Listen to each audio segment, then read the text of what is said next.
Market rates, Sarah said, her voice flat as she glanced up from my salary adjustment request. That single phrase hammered through me like a physical blow I couldn't defend against. These new graduates bring fresh perspectives, contemporary skills. They've been trained on systems you've had to learn on the job. 7 years. 7 years I had spent building the foundation of her company, working 60-hour weeks, creating the training programs these fresh perspectives were now benefiting from. But they're making 50% more than me, I managed, my voice barely above a whisper. An email had been accidentally forwarded to me, a compensation breakdown for the new hire cohort. The numbers had burned into my retinas. I designed the product architecture they're using. I wrote the manuals they're learning from. Saris leaned forward, her expression unchanged. Amira, the market has shifted. Your compensation reflects when you were hired, not current conditions. We value your contributions, but this is business, not personal. We value your contributions, not personal. The same phrase she'd used when denying my last 3 requests for a raise. When I'd missed my sister's wedding, to finish the Henderson project. When I'd worked through pneumonia to meet a deadline she'd promised a client. So adjust me to market rate, I said, pushing the industry compensation report across her pristine glass desk. That's not possible. Your position is established. The budget is allocated. Then, promote me. My performance reviews are excellent, yes, but there's no opening at the next level currently. She closed my folder with a decisive snap. This is how business works. Accept it, or there's the door. The world tilted sideways. 7 years of loyalty reduced to an ultimatum in a 10-minute meeting that I could tell she was already mentally checking out of. I need to think about this, I said, standing on unsteady legs. Take the weekend, Saris replied, already reaching for her phone. But I'll need your decision Monday. The product roadmap meeting is at 9, and I'd like clarity on staffing. I walked out of her office, past the row of new hire cubicles where laughter floated above the partitions. In the bathroom, I stared at my reflection, a woman I barely recognized anymore. Dark circles under bloodshot eyes, hair hastily pulled back, the same blouse I'd worn Tuesday because I hadn't had time to do laundry. That night, as I scrolled through years of emails from Saris, need you to handle this. Can you stay late? Weekend work required. I found something that changed everything. Something that would make arriving early Monday morning worth every second of the 7 years I'd given her. Before we continue, if you're enjoying this story, please hit the like button and subscribe to the channel for more content like this. Your support means everything, and it helps these stories reach others who might need to hear them. Drop a comment letting me know if you've ever been in a similar situation. My name is Amira Kapoor, and until that Friday afternoon, I was the most loyal employee Saris Turner had ever hired. I was 25 when I joined her emerging tech consulting firm as employee number 6. Now, at 32, I'd watched the company grow to over 200 people, with offices in 3 cities. I'd been there when we couldn't make payroll and Saris had asked us to defer half our salaries for 2 months. I'd been there when our first major client threatened to pull their contract, and I'd spent 4 days straight rewriting specifications to save the relationship. I'd been there when Saris's mother died, and I'd managed both our workloads for weeks without complaint. During those early years, Saris had felt like family. We're in this together, she'd say during late nights when we'd order takeout and strategize about the company's future. When we make it, we all make it. But success changed things. Or maybe it just revealed the truth that had always been there. When the company hit its first $1 million in revenue, Saris bought herself a Tesla. When we hit 10 million, she purchased a vacation home. My salary had increased by just 12% over 7 years. Despite the company's exponential growth, each time I'd asked about advancement, the answer was always some version of soon, or next quarter, or after this project. I'd believed her. That was the hardest part to swallow. I'd actually believed her. But as I sat in my 1-bedroom apartment that Friday night, the same apartment I'd had when I started because I still couldn't afford to move, something broke inside me. Not in a way that meant defeat. In a way that brought clarity. The email I'd found was from 3 years ago. Saris had written to our CFO, Amira's compensation. Keep her at current level. She's too valuable in her position to promote, and she's unlikely to leave. She's emotionally invested in our story. and the sunk cost is too high for her to walk away. Standard 2% annual adjustment only. They had been deliberately underpaying me because they thought I wouldn't leave, because I was emotionally invested, because my loyalty was a weakness they could exploit. I called my best friend Darian, who worked in HR at another company. That's wage suppression, he said immediately. And if they're doing it to you, they're probably doing it to others. Do you have access to the compensation database? No, I said, but I know someone who does. Penn had been our IT manager for nearly as long as I'd been there. He'd always had a soft spot for me after I'd helped him implement the company-wide system upgrade when his assistant quit mid-project.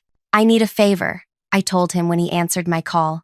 And before you say no, I want you to know it's about something wrong happening at the company. There was silence on the line. Then, this sounds like the kind of conversation that should happen in person. Meet me at Barlow's in 30 minutes. Barlow's was a dive bar, 3 neighborhoods away from any place company people would go. When I arrived, Penn was in a back booth, nursing a beer. You sounded serious, he said as I slid into the seat across from him. I am. I showed him the email from Saris to the CFO. His expression darkened as he read it.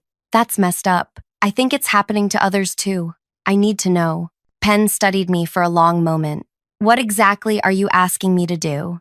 I need the compensation data. For everyone who's been there more than 2 years, compared to new hires in similar roles. He took a long drink of his beer. That's not just against company policy. That could be illegal. So is intentionally suppressing wages based on the assumption that employees won't leave because of emotional manipulation. Penn's fingers drummed on the sticky table. Finally, he said, I can't give you access, but I might be able to run a report for my own audit purposes. He gave me a meaningful look. Sometimes I leave my audit reports in a shared folder temporarily before moving them to the secure server. By Sunday morning, I had the data, and it was worse than I'd imagined. Every employee who'd been with the company more than 3 years was being paid significantly less than market rate, on average 40% less. New hires were brought in at market or above. The longest tenured employees were the most underpaid. And there was more. Emails between Saris and the executive team referred to this as their retention cost management strategy. They had identified employees who demonstrated high company loyalty indicators and deliberately kept their compensation below market, betting on emotional attachment and career inertia to keep them from leaving. My hands were shaking as I compiled the information. This wasn't just about me anymore. This was about dozens of people being systematically exploited. I had a decision to make. I could walk away, find another job at market rate, and leave Saris and her company behind. Or I could do something that would change everything. I chose the latter. Monday morning arrived with a clarity I hadn't felt in years. I woke at 4:30 a.m., dressed with purpose, and drove to the office while the world was still dark. The security guard, Vicente, raised an eyebrow as I swiped my badge at 5:15 a.m. Early bird today, Amira? He asked. Big presentation, I replied with a smile that felt completely new on my face.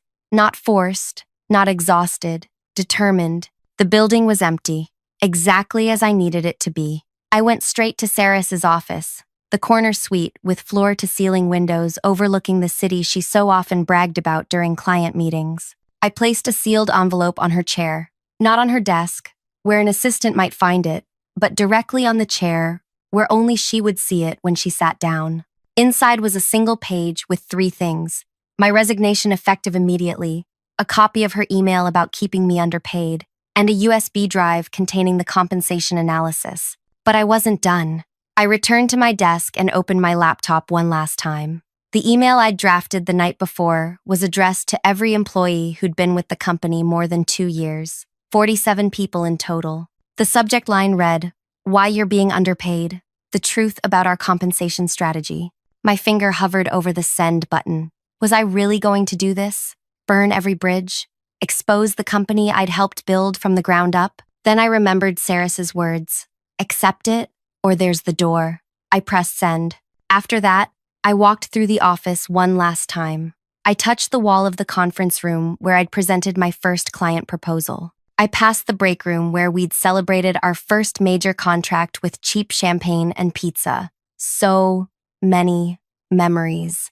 So much of myself left in these walls. By 6:30 a.m., I was back in my car, watching as the early arrivals began trickling into the parking lot. At precisely 7 a.m., I knew Saris would be walking into her office. She was religiously punctual. 5 minutes later, my phone rang with her name on the screen. I declined the call. It rang again immediately. Declined. A text message. What the hell is this? Call me now. I didn't respond. At 7:15, the first reply to my mass email arrived in my personal inbox. From Elena in marketing, who'd been there almost as long as I had. Is this for real? Followed by shocked emoji faces. By 7:30, my phone was lighting up with messages from colleagues. Some confused, some angry, many thankful. Devi from Product wrote, I suspected something was off when I found out the new guy on my team was making 30K more than me. Thank you for this. At 8 a.m., Saris called again. This time, I answered, You have 60 seconds to explain yourself before I sue you for corporate espionage, she hissed, her voice trembling with rage. Actually, I have evidence of illegal wage suppression practices that I'd be happy to share with the Department of Labor, I replied calmly. Or we could discuss a better solution. What solution? Her voice was suddenly wary. Meet me at the Cardinal at 9:30. Come alone. The Cardinal was a coffee shop equidistant between the office and my apartment. Neutral territory. When I arrived at 9:25, I chose a table in the back corner, with a view of the door. Saris walked in at 9:32, her expression thunderous as she scanned the room and spotted me. You've lost your mind, she said, sliding into the chair across from me. Do you have any idea what you've done? The chaos you've created? I've simply shared information that people had a right to know, I replied. Information about how you've been systematically exploiting their loyalty. That information was confidential. Her knuckles whitened around her purse strap. You had no right. Like you had no right to deliberately suppress wages while telling people you valued them, while building a company culture around family and togetherness. That was really just a trap to keep people working for less than they deserved. Her jaw tightened. It's standard business practice to manage compensation costs. You're naive if you think otherwise. Lying to people isn't standard practice. Targeting the most loyal employees for exploitation isn't standard practice. I leaned forward. And now everyone knows. What do you want? Money? Is that it? Some kind of blackmail payment? I laughed softly. If I wanted money, I would have quietly threatened you with this information, taken a settlement, and disappeared. But this isn't about money. Then what?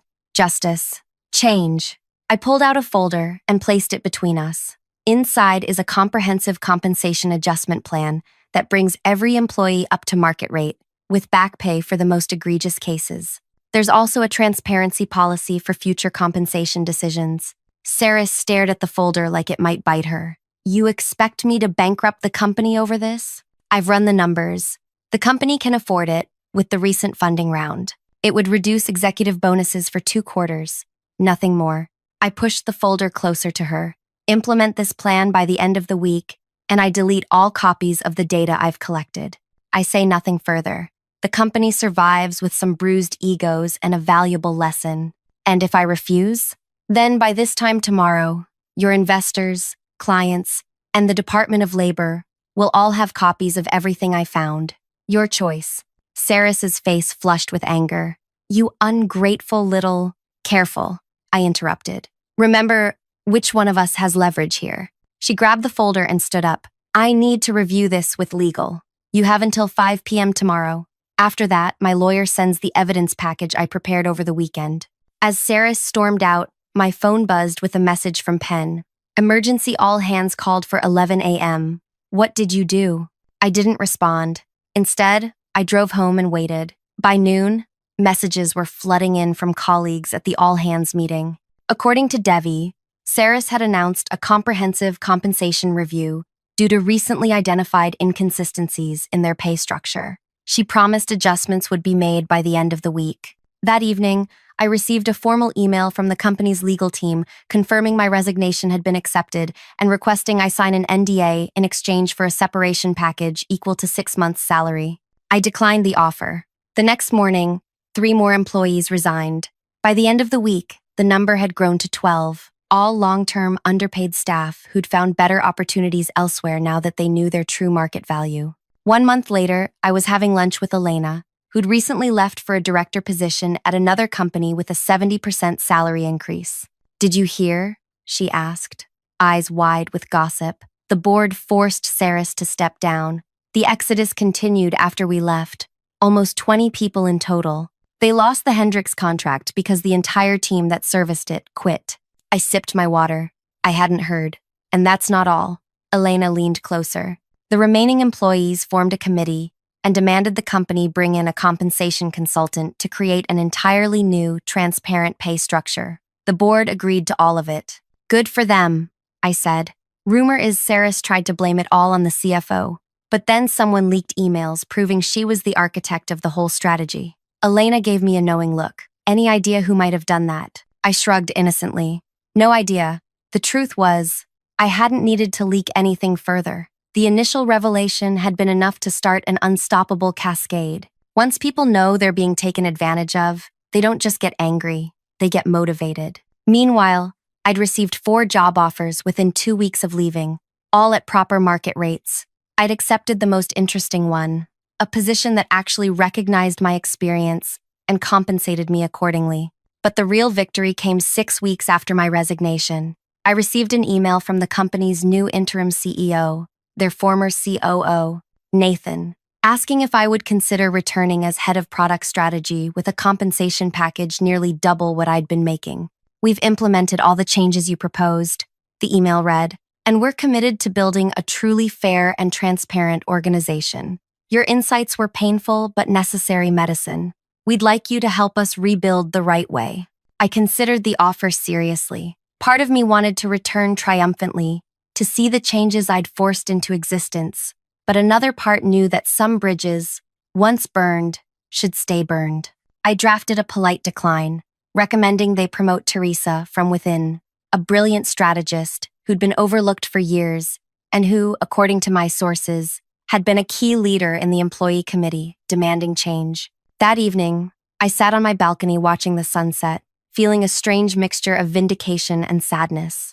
I'd loved that company once, had poured my heart and soul into it. The betrayal still stung, but less sharply now. My phone lit up with a text from Penn. "You left something major out of your resignation letter." "What's that?" I replied. "That you were actually the most valuable person in the entire company. Chaos theory proven. Remove one critical element and watch the system collapse." I smiled and set down my phone. The revenge had never been about destroying the company. It had been about forcing change that would have never happened otherwise. About refusing to accept being undervalued and exploited. About standing up not just for myself, but for everyone who had been manipulated into accepting less than they deserved. Sometimes the most powerful thing you can leave behind is the truth. The next day, I received one final message that proved the impact of what I'd done reached far beyond that one company. It was a LinkedIn message from someone I didn't know. "You don't know me, but I work at a company where your story has spread like wildfire. Today, our CEO announced a comprehensive compensation review to ensure internal equity. Thank you for starting something that's bigger than all of us." That LinkedIn message was just the beginning. Over the next few months, my inbox filled with similar notes from strangers at different companies, people who'd heard my story through industry networks and been inspired to investigate their own compensation situations. I hadn't set out to become a workplace justice advocate, but somehow, it happened anyway. "Would you consider speaking at our HR ethics conference?" Read one email from a professional association. "Your experience highlights systemic issues many organizations need to address." At first, I declined these invitations. I was focused on excelling at my new job, one that actually valued my contributions with both recognition and appropriate compensation. But the requests kept coming, and gradually I began to see that my experience wasn't unique. It was part of a larger pattern across the entire corporate landscape. 6 months after leaving Saris's company, I accepted my first speaking invitation at a Women in Tech event. Standing at the podium, looking out at the sea of faces, I felt an unexpected swirl of emotions. "I'm not here to tell you to burn down your careers," I began. "I'm here to tell you that knowing your worth isn't selfish. It's necessary for change to happen." As I shared the details of my experience, the years of false promises, the deliberate wage suppression, the revelation that finally pushed me to act, I watched recognition dawn on many faces. When I opened the floor for questions, hands shot up everywhere. "How did you find the courage?" asked one young woman in the front row. I considered this carefully. It wasn't courage, exactly. It was exhaustion, with accepting less than I deserved. There's a tipping point where staying quiet becomes more painful than speaking up. I simply reached mine. After the talk, a group of 5 women approached me. They all worked at the same financial services firm and had discovered similar patterns of wage disparity. "We want to do something," their unofficial leader, Grace, told me. "But we're afraid of retaliation, of being blacklisted in the industry." I exchanged contact information with them and promised to help however I could. Over coffee, the following week, we developed a strategy that would protect them individually while still creating necessary change. 2 weeks later, Grace sent me a triumphant text. It worked.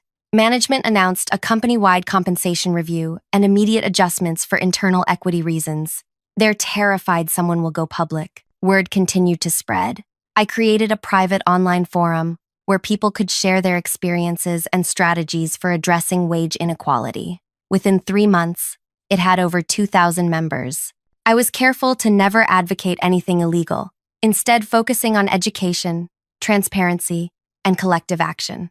"Knowledge is leverage" became our unofficial motto.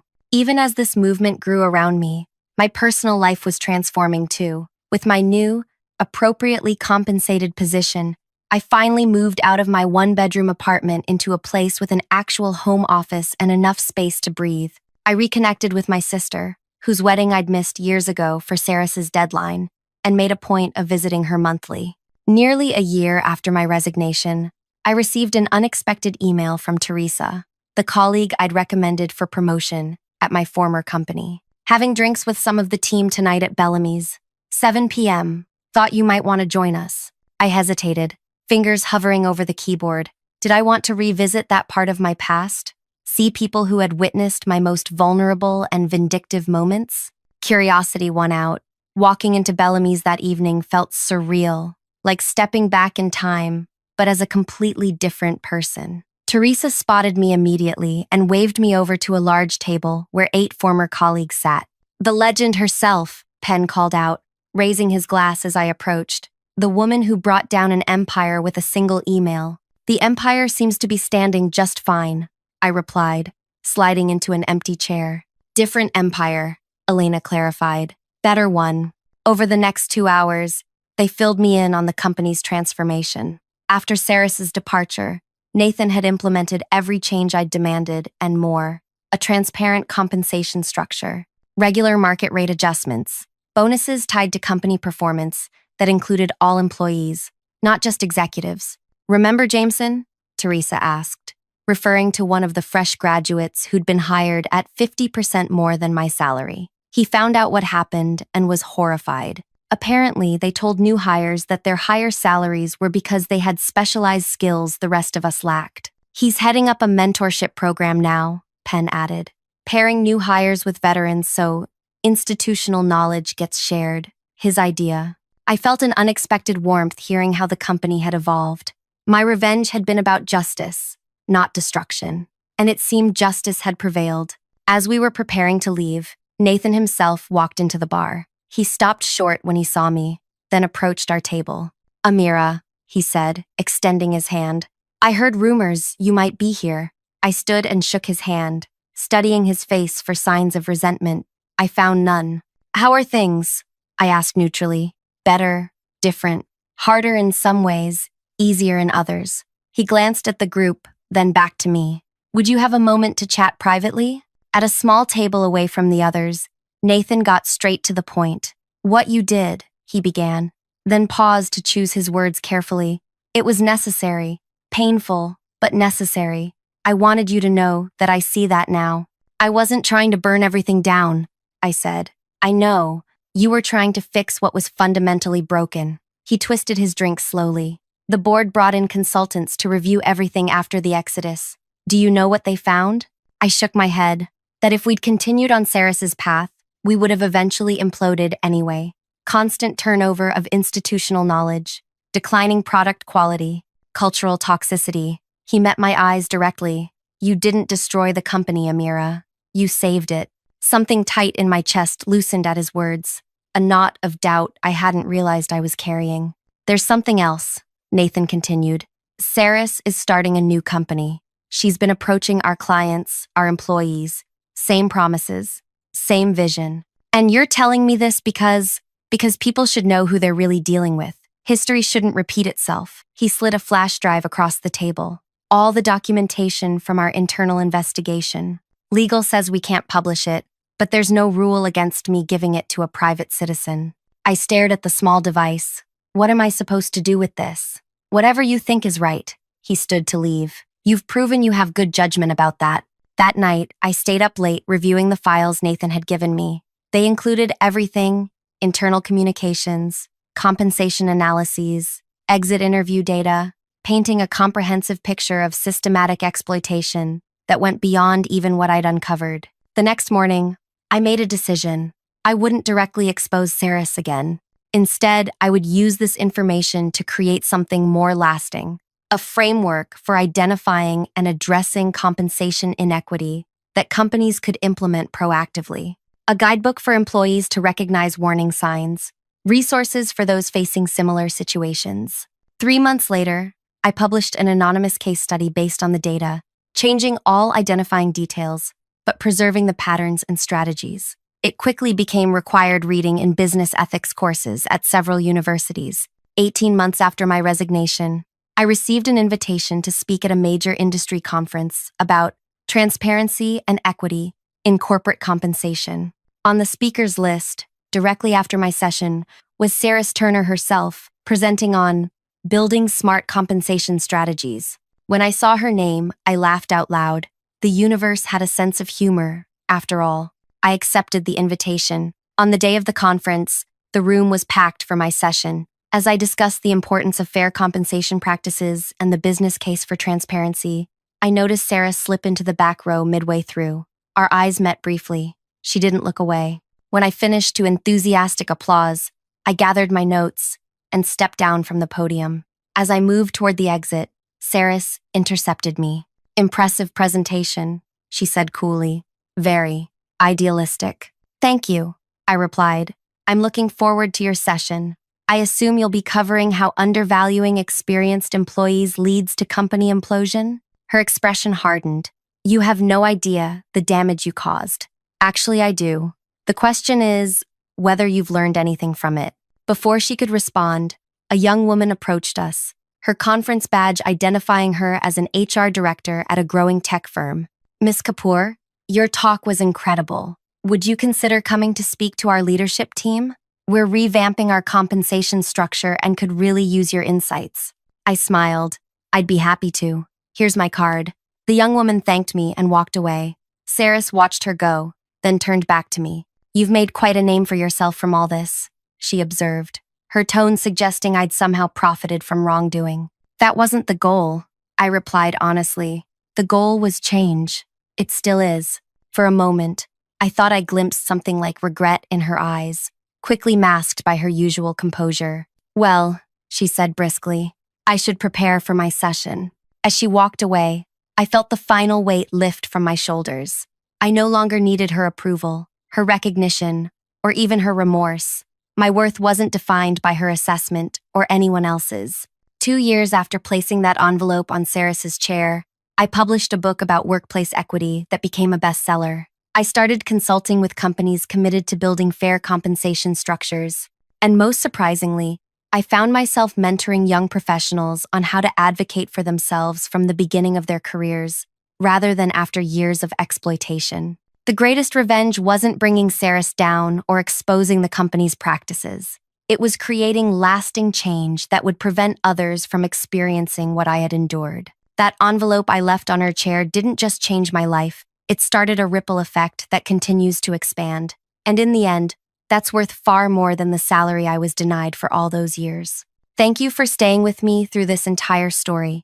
If you found value in hearing about my journey, please hit that like button and subscribe to the channel. Your support helps these important conversations reach more people who might be experiencing similar situations. Share your thoughts in the comments below. Have you ever had to stand up for your worth in the workplace? What happened? Let's keep this conversation going, because change happens one brave action at a time.